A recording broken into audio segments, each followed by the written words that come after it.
How the Inuit navigate the Arctic. A mastery of nature's clues. Have you ever tried finding your way in a place where everything looks exactly the same? That's what the Arctic is like in winter. A vast, endless white landscape where every snow-covered hill seems identical. But the Inuit have developed an extraordinary way of navigating through this frozen world, using nature itself as their guide. One of their most remarkable skills is using the wind as a natural compass. In many parts of the Arctic, the wind consistently blows from the same direction, often from the north or northeast. It's like having an invisible GPS, except instead of a robotic voice giving directions, you get a freezing gust of wind stinging your face. The Inuit have even named these winds, recognizing up to 16 different directional variations, just by how they feel against their skin. For them, the wind isn't just weather. It's a reliable guide home, even in blizzard conditions where visibility is non-existent. But their knowledge goes far beyond just the wind. The Inuit have an entirely different way of mapping their world. One that doesn't rely on paper, grids, or satellite imagery. When Europeans first introduced traditional maps, the Inuit likely saw them the way we might look at an ancient rotary phone, unfamiliar and impractical. A bird's-eye view with lines and coordinates doesn't help much when you're actually moving across the ice.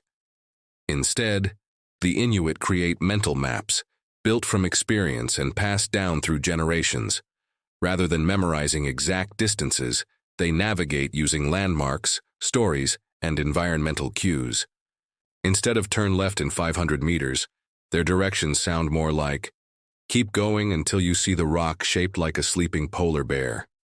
This approach makes their maps far more adaptable than paper ones. When an ice shelf collapses or a trail shifts, their mental maps update in real time. Unlike static maps that become outdated, Inuit knowledge evolves with the land itself, navigating by the stars and moon. When traveling across the Arctic, the Inuit don't just rely on what's around them, they also look up. To most people, the night sky is just a scattering of stars, but for the Inuit, it's a detailed navigation system. While many struggle to even locate the Big Dipper, the Inuit use entire constellations as waypoints. Certain star clusters align with specific landmarks, acting as celestial street signs. The North Star, for example, isn't just a marker for direction. The Inuit use its height above the horizon to gauge their position. If it appears lower, or higher than usual, they know they've moved off course. The moon, too, plays a crucial role. By tracking its movement across the sky, Inuit travelers can determine the time of year and even estimate the distance they've traveled. While most of us rely on calendars to tell the difference between December and January, the Inuit can simply glance at the moon, reading ice and snow like a living map. But what happens when the sky is covered in clouds, or when the Arctic summer keeps the sun up all day? That's when the Inuit turn their attention to something even more fascinating: the ice and snow beneath their feet. For them, the Arctic landscape is like a constantly shifting book, and they've learned how to read every detail. Take snowdrifts, for example. To the untrained eye, they might just look like random piles of snow. But to an Inuit traveler, the way snow is packed and shaped by the wind reveals hidden dangers. Smooth, firm snow often indicates safe, stable ground, while loose, powdery drifts might signal a hidden slope or weak ice. Then there are the ice cracks, those intricate spiderweb patterns stretching across frozen lakes and seas. Far from being just random fractures, these cracks tell a story. Certain patterns mean the ice is thick and safe, while others warn of unstable ground. The Inuit have such a deep understanding of ice that they can plan entire routes across frozen terrain, even in complete darkness. Even more impressive is how they distinguish between different ice types. Milky, soft ice suggests it has started to thaw and refreeze, making it risky to walk on. Clear, solid ice, on the other hand, signals consistent freezing temperatures and is much safer. It's a level of detail most of us would never notice, kind of like the difference between fresh produce and something that's been sitting in the fridge a little too long. Following the clues left by animals, but the Inuits' navigation skills don't stop at wind, stars, or ice. They also take cues. from the wildlife around them. If animals could talk, they'd probably tell us that humans are terrible at finding their way. Luckily, the Inuit have learned to listen to nature's silent guides. Birds, for example, act as seasonal indicators. When large flocks of seagulls, geese, or ravens start moving south, it's a clear sign that winter is approaching. Caribou are another natural GPS. These massive herds always follow the safest paths, often leading to secure ice crossings or hunting grounds. If caribou are heading in a particular direction, it's a good idea to follow. Even the tracks of an Arctic fox can provide valuable information. If their footprints seem scattered and playful, the terrain is likely firm and stable. But if the fox's tracks look cautious, like it's hesitating with each step, it might be avoiding weak ice or an unseen obstacle. It's almost like the fox is leaving a hidden message in the snow, warning travelers of potential dangers. Decoding the sky and weather. Looking at the sky isn't just for dreamers. It's a survival tool in the Arctic. The Inuit have learned to read clouds like a real-time weather forecast. Those big, fluffy cumulus clouds in the distance, they usually signal clear weather ahead.